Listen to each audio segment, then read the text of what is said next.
2005 में शुरू की गई केंद्र सरकार की सबसे सफल योजनाओं में से एक मनरेगा यानी महात्मा गांधी ग्रामीण रोजगार गारंटी अधिनियम योजना एक बार फिर चर्चा में है। दरअसल देश में कोरोना महामारी के चलते लगभग हर राज्य में मनरेगा के प्रति ग्रामीणों के साथ साथ राज्य सरकारों का भी इसकी तरफ रुझान बढ़ा है। लेकिन क्या यह साबित करता है कि मनरेगा ग्रामीण अर्थव्यवस्था की रीढ़ की हड्डी है या अभी भी इसमें बहुत सी खामियां हैं? ये मनरेगा जो है, जो अकुशल श्रमिक होते हैं गांव पंचायतों में, जिनको काम की ज़रूरत होती है, तो मनरेगा के द्वारा उनके गांव पंचायत में ही कार्य उपलब्ध कराया जाता है। और मनरेगा श्रमिक जो काम करना चाहता है, प्रधान से संपर्क करके अपना काम की मांग कर सकता है। और प्रधान अगर उनकी बात नहीं सुन रहे हों तो हर ब्लॉक में खंड विकास अधिकारी, इसके कार्यक्रम अधिकारी होते हैं, उनसे अपनी काम की मांग कर सकता है। और काम की मांग करने के पश्चात 15 दिन के अंदर उसको काम उपलब्ध करा दिया जाता है। दरअसल मौजूदा समय में देश भर में मनरेगा योजना में तकरीबन 13.87 करोड़ लोग जॉब कार्ड धारक हैं, जिनमें से 7.8 करोड़ जॉब कार्ड धारी मजदूर 8 घंटे काम कर रहे हैं। वहीं बात करें तो मई 2020 की स्थिति में 13.87 करोड़ जॉब कार्डों पर 27 करोड़ श्रमिक दर्ज हैं और इनमें से लगभग 12 करोड़ यानी कहें तो कुल श्रमिकों के 44.3% मजदूर पिछले 3 सालों से मनरेगा में काम कर रहे हैं। बता दें कि साल 2007-8 की वैश्विक आर्थिक मंदी में देश की अर्थव्यवस्था को गहरे झटके से उबारने में मनरेगा का ही बड़ा योगदान था। और अब जबकि देश कोरोना महामारी से जूझ रहा है, तब भी मनरेगा ही बेसहारा मजदूरों के लिए सबसे बड़ा सहारा साबित हुआ है। किस तरीके का कार्य यहाँ पर कराया जा रहा है? ये मेन रोड बनाई जा रही है चौड़ी करके जी, ये सफाई का काम चल रहा है। अच्छा, इसमें कितने मजदूर आपके द्वारा लगाए गए? इसमें हमारे पास जो है 10-12 मजदूर तो लगे जाते हैं। अच्छा, 10-12। इनकी मजदूरी कितनी होगी? इनकी 300 रुपये लेडीज की है, 400 रुपये जेंट्स की। वहीं इसकी बढ़ती मांग को देखते हुए हाल ही में राजस्थान के मुख्यमंत्री अशोक गहलोत ने राजस्थान प्रदेश का बजट पेश करते हुए मनरेगा में 100 दिन के रोजगार को 125 दिन करने की घोषणा की है और इसमें 700 करोड़ रुपए खर्च होंगे, जिसका खर्च राज्य सरकार ही उठाएगी। इसके अलावा उन्होंने राजस्थान में अब ग्रामीण इलाकों में चलने वाली मनरेगा योजना की तर्ज पर ही शहरी बेरोजगारों के लिए भी इंदिरा गांधी शहरी रोजगार गारंटी योजना शुरू करने का ऐलान किया है, जिसके तहत ग्रामीण इलाकों की तर्ज पर ही शहरी बेरोजगारों के लिए अगले साल से रोजगार मांगने पर 100 दिन का रोजगार दिया जाएगा। महात्मा गांधी नरेगा योजना में उपलब्ध 100 दिवस के रोजगार को राज्य सरकार के खर्चे पर बढ़ाते हुए 125 दिवस करने की घोषणा करता हूं।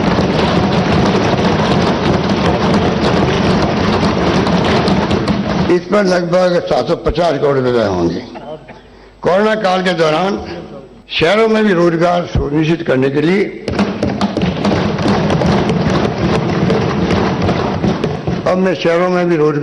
सुनिश्चित करने के लिए इंदिरा गांधी शहरी रोजगार गारंटी योजना लागू करने की घोषणा करता हूं।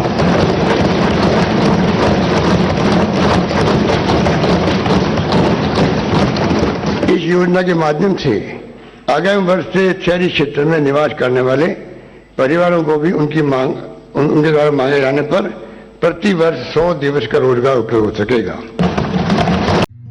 बता दें कि मनरेगा ने ग्रामीण इलाकों में रोजगार के मौके बढ़ाए हैं, इसमें तो कोई शक नहीं है।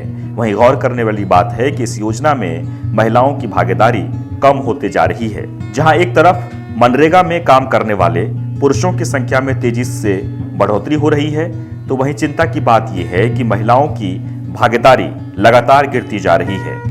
ग्रामीण विकास मंत्रालय ने हाल ही में जो आंकड़े जारी किए हैं, उसके मुताबिक 2016-17 के वित्तीय वर्ष में कुल काम का 54.77%, 2017-18 में 54.59%, 2018-19 में 53.53% काम महिलाओं ने किया। 2019-20 में इस आंकड़े में इजाफा हुआ और 56.16% काम महिलाओं ने किया। 2020-21 के मौजूदा वित्तीय वर्ष में 52.7% काम महिलाओं ने किया है। क्या नाम है आपका? परेशना। अच्छा, किस तरीके का कार्य आपके द्वारा किया जाता है? हम तो भाई जंगल में भी सड़क आवा, वहाँ भी काम करा। मनरेगा के कर्मचारी हो आप? हाँ, अच्छा, कितनी मजदूरी मिलती है आपको? वहाँ तो हमें 200 रुपये मिला था जब। अच्छा, और आप कितने यहाँ पे कितने मिल रहे हैं? यहाँ से तो हम आ जाए सड़क पर 300 रुपये दे रहे हैं यहाँ। अच्छा, क्या इसमें गुजारा चल जाता है आपके परिवार कुछ का? भी नहीं होता भैया, कुछ नहीं होता है इनमें। अच्छा, तो कितनी मजदूरी होनी चाहिए? भाई होने तो चाह रहा है, जब मजदूर आदमी 400 लग के तो होनी चाह। अच्छा, तो आपको कितने दिन ये कार्य पे रखा जाता है यहाँ पर? यहाँ से पता नहीं भाई, जब लग मजदूरी सड़क पर मजदूरी चला, जब ले करा। महीने में कितनी मजदूरी लग जाती है आपको? बस यही ज़्यादा 10-15 दिन। क्या नाम है आपका? पूनम। पूनम जी, किस तरीके का कार्य आपके द्वारा किया जा रहा है? बस हम तो यही मेहनत मजदूरी करा। अच्छा, तो कितनी दिहाड़ी आपको इस काम से मिलती है? बस यही 250। अच्छा, 250 रुपये मिलती जी। है। अच्छा, क्या 250 रुपये में आपका काम हो जाता है? बस जी होता है नहीं, पर गुजारा तो करना ही पड़ा है थोड़ा। बढ़नी चाहिए आपकी मजदूरी। हाँ जी। आपको बता दें कि साल 2015 में विश्व बैंक ने मनरेगा योजना को विश्व का सबसे बड़ा लोक निर्माण कार्यक्रम बताया। वर्ल्ड बैंक ने अपने रिपोर्ट में कहा था कि मनरेगा के तहत भारत में 18.2 करोड़ लोगों को फायदा मिल चुका है, जिसके तहत देश में 15% जरूरतमंद लोगों को इस योजना से सामाजिक सुरक्षा मिली है। वर्ल्ड बैंक की रिपोर्ट उस समय ऐसे समय पर आई थी जब मनरेगा के भविष्य को लेकर समय समय पर सवाल खड़े हो रहे थे और इस योजना की कमजोरियों को लेकर संसद से लेकर सड़क तक बहस चलती रही। अब ऐसे में सवाल ये उठता है कि जरूरत के बावजूद क्यों करीब 1 दशक बाद भी इतनी अहम योजना के बारे में जानकारी जरूरतमंदों के पास नहीं पहुंच पा रही है। इतनी खामियों के बावजूद ये योजना का फायदा अगर 28 करोड़ से ज्यादा लोगों तक पहुंचा है तो इससे इस योजना की क्षमता का पता लगाया जा सकता है। विश्व बैंक के अनुमान के मुताबिक लगभग 2/3 भारतीय गरीबी रेखा से नीचे आते हैं और वे विश्व के $3.40 प्रतिदिन यानी लगभग 5वां हिस्सा चरम गरीबी रेखा से नीचे है, यानी $1.90 प्रतिदिन पर अपना गुजारा करने को मजबूर हैं। इसका सीधा मतलब है कि कई ऐसे लोग हैं जो सरकारी आंकड़ों के मुताबिक बहुत गरीब नहीं हैं, लेकिन असलियत में वे अपना जीवन यापन गरीबी में व्यतीत कर रहे हैं और उनके लिए खासकर संकट के समय में मनरेगा जैसी योजनाओं की सख्त आवश्यकता है। वहीं मनरेगा की कमियों की बात करें तो ग्रामीण इलाकों में पहले 8 घंटे काम होते थे, जो कि अब काफी घट गया है। दरअसल कुछ राज्यों में ही इसका संस्थागत सोशल ऑडिट होता है। हालांकि अन्य रोजगार गारंटी योजनाओं की तुलना में ये साफ सुथरी है, लेकिन फिर भी इसमें फैले भ्रष्टाचार को अनदेखा नहीं किया जा सकता। इसके कार्यान्वयन के तकरीबन 14 साल बाद भी मजदूरी चाहने वालों के जीवन स्तर में विकास की दर बहुत धीमी है। वे अब भी काम के लिए सरकार पर निर्भर हैं, जहां मनरेगा को लागू करने वालों का ध्यान विपणन, कोल्ड स्टोरेज जैसे दूसरे मुद्दों पर होना चाहिए था। वहीं यह अभी भी उन बुनियादी कार्यों पर है जो शुरुआती दिनों में किए गए थे। बावजूद इसके मनरेगा जो एक सामाजिक सुरक्षा जाल की तरह काम कर रहा है। बता दें कि मौजूदा समय में देश की अर्थव्यवस्था अभी पटरी पर रफ्तार नहीं पकड़ी है, जिसके चलते सरकारी निजी दफ्तरों में काम को लेकर सरकार की ओर से चलाई जा रही अन्य योजनाएं पूरी तरह से विफल रही हैं और ऐसे में सरकार भी लोगों को काम देने में विफल हो रही है। लेकिन मनरेगा योजना राहत प्रदान करने की संभावना बनाए रखती है। इस सीजन में काम ढूंढने वालों की संख्या में बेतहाशा तेजी देखी गई है। उच्च शिक्षित भी मनरेगा में काम करने आ रहे हैं। मानो ऐसा प्रतीत होता है कि पूरे देश में रोजगार प्रदान करने का मनरेगा एक विलक्षण साधन बन गया है।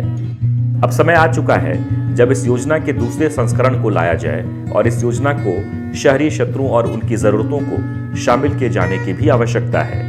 इसके अलावा कुशल कारीगरों के लिए अलग काम की भी व्यवस्था की जाए। मनरेगा के कुछ प्रावधानों में और बहुत सारी इनके क्रियान्वयन में कमियां हैं। दरअसल मनरेगा कभी भी ग्रामीण परिवारों को 100 दिन का रोजगार देने के करीब नहीं पहुंच पाया। पिछले 20 सालों की स्थिति ये रही है कि ग्रामीण परिवारों को 300 दिन में से अन्य स्रोतों से 75 से 100 दिन का ही रोजगार हासिल हो पाता है। ऐसी स्थिति में उन्हें 200 दिन के रोजगार की जरूरत है, लेकिन मनरेगा भी केवल 100 दिन का रोजगार देने के प्रावधान के कारण ही पूरा विश्वास स्थापित नहीं कर पाया। दूसरी बड़ी विसंगति मनरेगा की मजदूरी भारत की न्यूनतम मजदूरी की दर से वर्ष 2019-20 तक लगभग 18 से 20% कम रही है। तीसरी बात, मजदूरों को 6 से 12 महीनों की देरी से मजदूरी का भुगतान होना है। भ्रष्टाचार, सोशल ऑडिट न होना, मशीनों से काम कराया जाना भी कारक रहे हैं। वहीं इन कमियों के बावजूद हम इसकी उपलब्धियों को नकार नहीं सकते। अब आपको बताते हैं कि मनरेगा की क्या है उपलब्धियां। मनरेगा दुनिया का सबसे बड़ा सामाजिक कल्याण कार्यक्रम है, जिसने ग्रामीण श्रम में एक सकारात्मक बदलाव को प्रेरित किया है। आंकड़ों के मुताबिक कार्यक्रम के शुरुआती 10 सालों में कुल 3.14 लाख करोड़ रुपए खर्च किए गए और इस कार्यक्रम ने ग्रामीण गरीबों को कम करने के अपने उद्देश्य की पूर्ति करते हुए यकीनन ग्रामीण क्षेत्र के लाखों लोगों को गरीबी से बाहर निकालने में कामयाबी हासिल की है। वहीं बात करें तो आजीविका और सामाजिक सुरक्षा की दृष्टि से मनरेगा ग्रामीण गरीब महिलाओं के सशक्तिकरण के लिए एक सशक्त साधन के रूप में सामने आया है। और आंकड़ों पर नजर डालें तो वित्तीय वर्ष 2015-16 में मनरेगा के माध्यम से उत्पन्न कुल रोजगार में से 56% महिलाओं के लिए थे। आंकड़ों के मुताबिक साल 2013-14 में मनरेगा के तहत कामगार मजदूरों की संख्या 7.95 करोड़ थी, जो कि वर्ष 2014-15 में घटकर 6.71 करोड़ रह गई है। लेकिन उसके बाद ये बढ़कर साल 2015-16 में 7.21 करोड़, साल 2016-17 में 7.65 करोड़ और साल 2018-19 में 7.76 करोड़ हो गई। मनरेगा में मजदूरों की उम्र सीमा के आंकड़ों के विश्लेषण से पता चलता है कि वित्त वर्ष 2017-18 के बाद 18 से 30 साल के आयु वर्ग के श्रमिकों की संख्या में बढ़ोतरी हुई है। वहीं national council of employees economic research के रिपोर्ट के मुताबिक गरीब और सामाजिक रूप से कमजोर वर्ग जैसे मजदूर, आदिवासी, दलित और छोटे सीमांत कृषकों के बीच गरीबी कम करने में मनरेगा की महत्वपूर्ण भूमिका रही है। अब आपको मनरेगा में क्या चुनौतियां हैं, इसके बारे में बताते हैं। अपर्याप्त बजट आवंटन। दरअसल पिछले कुछ सालों में मनरेगा के तहत आवंटित बजट काफी कम रहा है, जिसका प्रभाव मनरेगा में कार्यरत कर्मचारियों के वेतन पर देखने को मिल रहा है। वेतन में कमी का प्रत्यक्ष प्रभाव ग्रामीणों की शक्ति पर पड़ता है और वे अपनी मांग में कमी कर देते हैं। मजदूरी के भुगतान में देरी। दरअसल एक अनुमान के मुताबिक पता चला है कि मनरेगा के तहत किए जाने वाले 78% भुगतान समय पर नहीं किए जाते और 45% भुगतानों में विलंबित भुगतानों के लिए दिशा निर्देशों के अनुसार मुआवजा शामिल नहीं था, जो अर्जित मजदूरी का 0.05% प्रतिदिन है, जो कि वित्त वर्ष 2017-18 में आदत मजदूरी 11,000 करोड़ रुपये थी। न्यूनतम मजदूरी मिलना। वहीं बात करें न्यूनतम मजदूरी अधिनियम 1948 के आधार पर मनरेगा की मजदूरी दर निर्धारित न करने के कारण मजदूरी दर काफी स्थिर हो गई है। वर्तमान में अधिकांश राज्यों में मनरेगा के तहत मिलने वाली मजदूरी न्यूनतम मजदूरी से काफी कम है। ये स्थिति कमजोर वर्गों को वैकल्पिक रोजगार तलाशने को मजबूर करता है। भ्रष्टाचार का पनपना।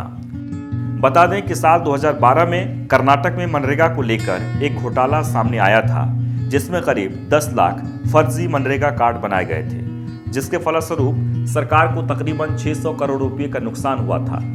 भ्रष्टाचार मनरेगा से संबंधित एक बड़ी चुनौती है, जिस पर नियंत्रण रखना जरूरी हो गया है और इसमें अधिकतर यह देखा जाता है कि इसके तहत आवंटित धन का अधिकतर हिस्सा बिचौलियों के पास चला जाता है।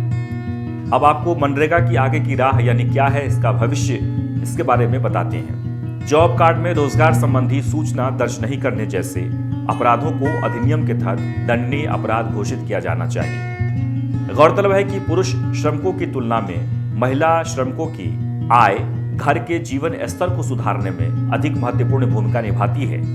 इसलिए मनरेगा में महिलाओं की भागीदारी को और अधिक बढ़ाए जाने की आवश्यकता है। केंद्र सरकार को आवंटित धन के अल्प उपयोग के कारणों का विश्लेषण करना चाहिए और इसमें सुधार के लिए आवश्यक कदम उठाने चाहिए।